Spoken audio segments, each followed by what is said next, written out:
Hey everyone, today we're going to be seeing what happens if you're on a moving vehicle and you run backwards and jump off the back at the exact same speed that the vehicle is moving but in the opposite direction.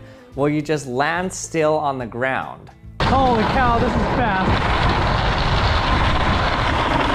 So the idea for this video came when I made a video about shooting a Nerf gun backwards while I was driving forward in my car.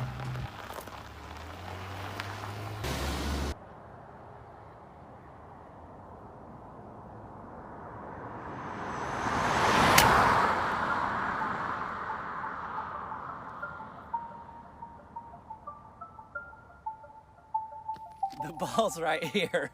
So in this video, I measured how fast the ball was leaving the Nerf gun, and then I drove that exact speed in my car, and then fired the gun backwards at the same speed. And it made the ball just drop exactly in place, not moving forward or backward.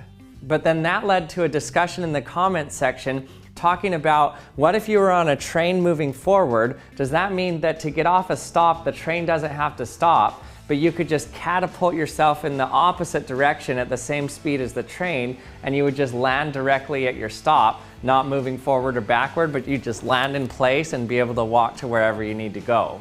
But so when you jump off a train, like the train's going this way and you jump, then you're still going forward, so you're just gonna tumble forward. But if you're running backwards, you're still going forward, but you're running backwards. Okay, so the two things I'm going to be trying is, first, I'm going to try just jumping straight up as I'm going at a constant speed. And if everything works out right, I should just land in the exact same spot in the trailer as if I weren't moving at all. Then the next thing I'm going to be doing is running as fast as I can backwards, matching the speed of the car in the reverse direction, and jumping out and just landing completely still on the ground.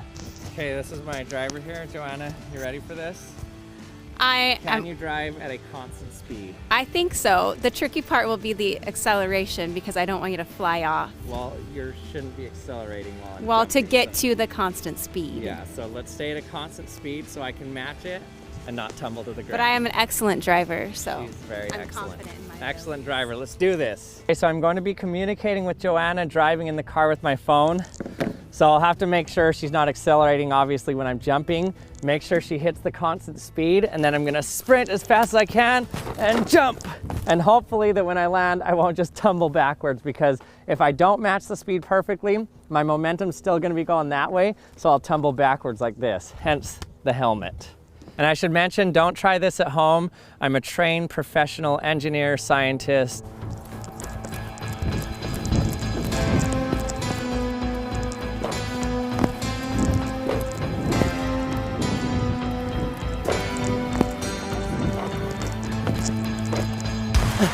Okay, we're not, let's go.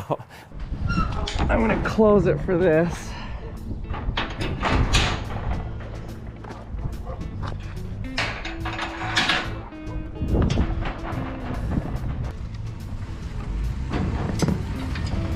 Okay, and just stay at this speed.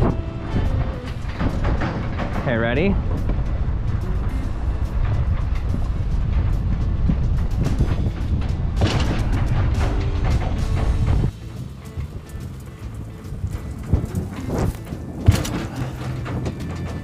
Okay, so why didn't I fly off the trailer when I jumped up when we were driving at a constant velocity there?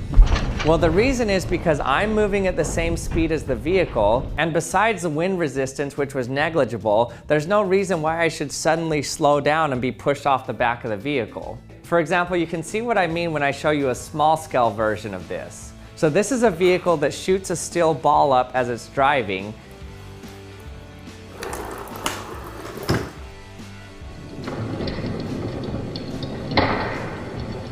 And you'll see that as it starts driving and shoots the still ball up, and it's going to land exactly where it shot off in the vehicle. But from its reference frame, it's just popping up and going back down. So depending on your reference frame, its location profile is different, either a straight line up and down or a parabola. Okay, so here's how we're gonna do this. So I have my trailer here with some wheels connected to the back of the trailer here, so that when I open it,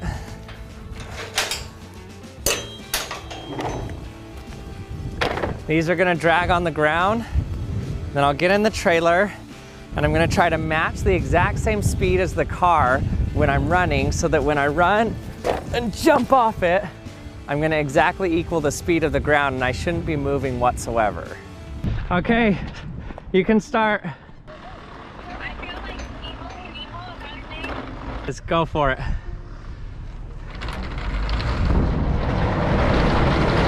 Okay, stay constant. Holy cow, this is fast.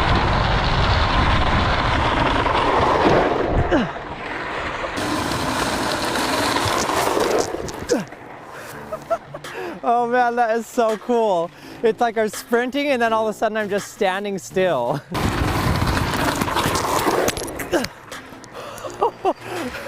Oh man, if I don't get it right, I'm afraid I'm just gonna start tumbling backwards, but I got it right then. I don't know how I'm able to adjust for it, but somehow I look over at the camera and kind of match it, and then I can match it just fine and land there. And I think the balance helps as soon as I hit the ground. Woo!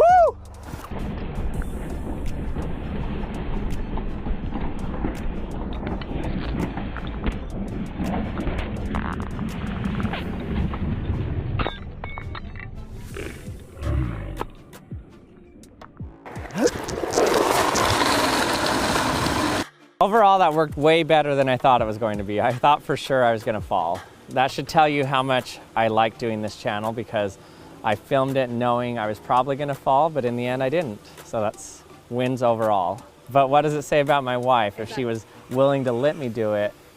Well, it depends on, did you think I was going to fall or not? Yes. Okay, she knew I was going to fall, so, but I had a helmet. Okay, so it actually worked. I was able to run at the same speed as the vehicle in the opposite direction and jump off and just stand completely still. So what that means is that it is possible, let's say you're on a high-speed train, you could get rocketed off the back of it as long as you match the speed of the train and just land in place, and the train would never have to stop. But you'll notice that I needed about 12 feet of space to even get up to speed to jump off the back of the trailer so that I could match the velocity of the car in the opposite direction. So the higher speed you're going, the more length you need to get up to speed to jump off the back of it. So if you have a long train going really fast, you would need a lot of distance to get up to speed to actually get off the back of the train. So maybe you could have some version where the train's going this way, you sit in a seat and it starts accelerating backwards, and by the time it reaches the back of the train, then you just jump off the seat. Thanks for watching another episode of the Action Lab. I hope you liked it. If you did, don't forget to subscribe if you haven't subscribed to my channel yet. And also you can click the bell button so that you can be notified when I release my latest video. And you can check out theactionlab.com to see the Action Lab experiment boxes and my experiment book as well. And thanks for watching, and I'll see you next time.